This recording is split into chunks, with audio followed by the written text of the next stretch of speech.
नमस्ते बच्चों, हमेशा खुश रहो। मैं JVN doctor Nirupama Harshvardhan, faculty of education and methodology, Jyoti Vidyapeeth Mahila Vishwavidyalaya Jaipur से। आज मैं बीएड के फर्स्ट सेमेस्टर के बच्चों को मौन वाचन के बारे में बताऊंगी। मौन वाचन क्या होता है?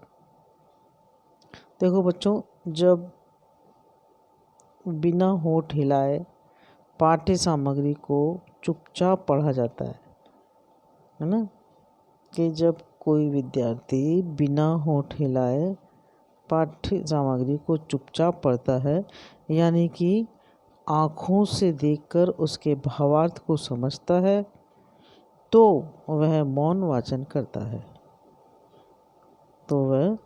वाचन करता है। यानी कि अध्ययन की इस विधि को मौन वाचन कहते हैं।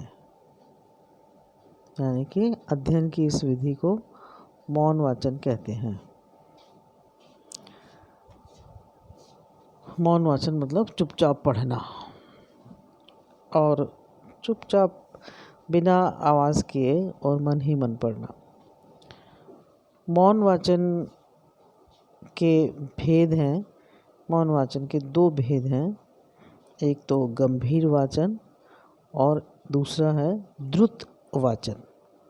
मौन वाचन के कितने भेद हैं?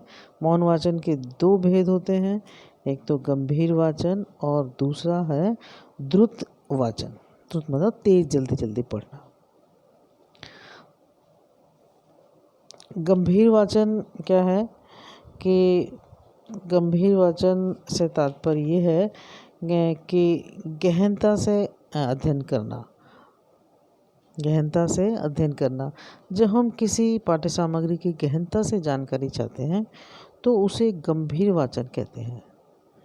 जब हम किसी पाठ्य सामग्री की गहनता से जानकारी चाहते हैं तो उसे क्या कहते हैं? उसे गंभीर वाचन कहते हैं। और इस गंभीर वाचन में आवश्यक है कि हमें इससे गंभीर वाचन से क्या प्राप्त होता है। बहुत से इससे हमें लाभ होते हैं कि जैसे विभिन्न नई सूचनाएं प्राप्त होती हैं गंभीर वाचन से।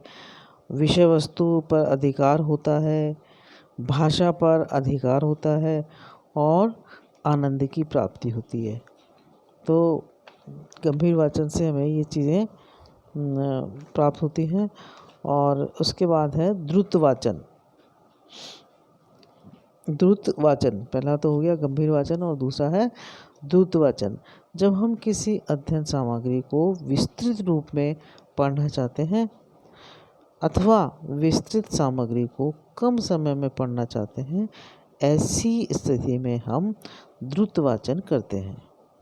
समझ में आया बच्चों कि जब हम किसी अध्ययन सामग्री को विस्तृत रूप में पढ़ना चाहते हैं या विस्तृत सामग्री को कम समय में पढ़ना चाहते हैं, जब बहुत सारा हमें पढ़ना है और बहुत विस्तृत पढ़ना है तो हम उसको, और हमारे पास समय कम है, तो ऐसी स्थिति में हम द्रुत वाचन करते हैं। हमें जल्दी जल्दी पढ़ना है कम समय में, तो हम जल्दी जल्दी पढ़ते हैं।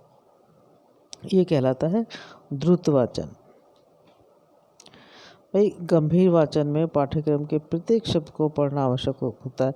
अगर हम गंभीर वाचन और द्रुत वाचन को देखें तो गंभीर वाचन में पाठ्यक्रम के प्रत्येक शब्द को पढ़ना आवश्यक होता है और द्रुत वाचन में यह आवश्यक नहीं होता।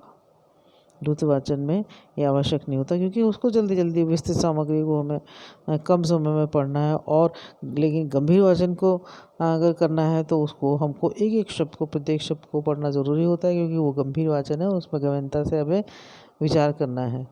तो गंभीर वाचन में विचारों के चिंतन मनन की आवश्यकता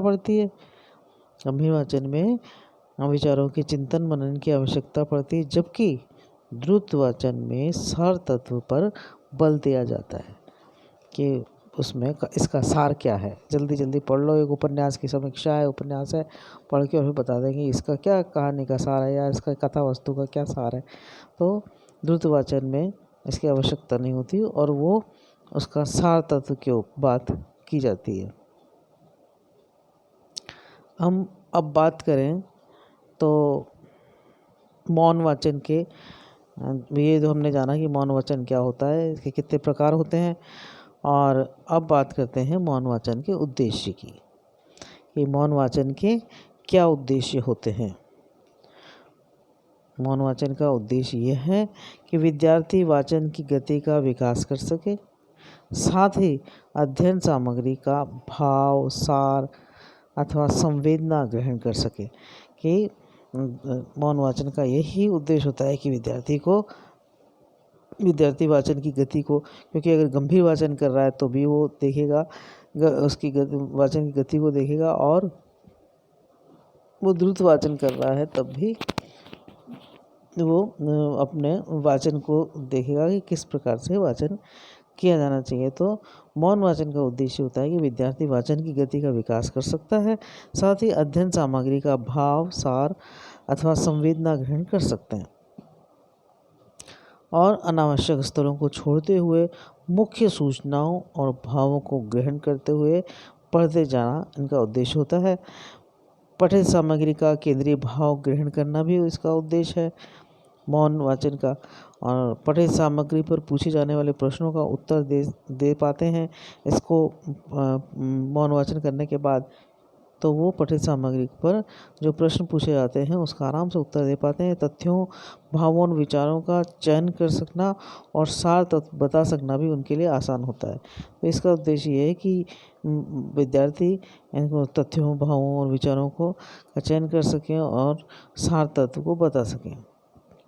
भाव और भाषा संबंधी कठिनाई को समझ प्रस्तुत करना होता है। मौन वाचन का उद्देश्य है कि भाव और भाषा संबंधी कठिनाई को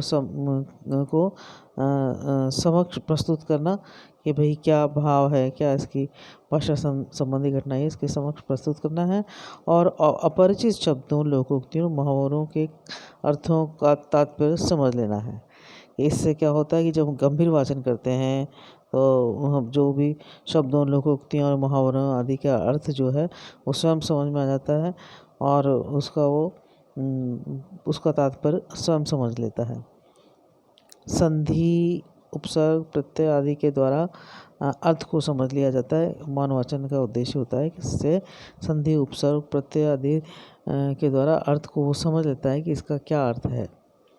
और शब्द शक्ति को शब्दों के अर्थ में जान लेना, शब्द शक्ति, क्योंकि जो शब्द की शक्ति है उसको ही समझ लेना कि क्या इसमें लक्षण आया है, क्या लक्ष्यार्थ है, ये सब जान लेना भी बहुत आसान है, और ये मौन वाचन का उद्देश्य होता है।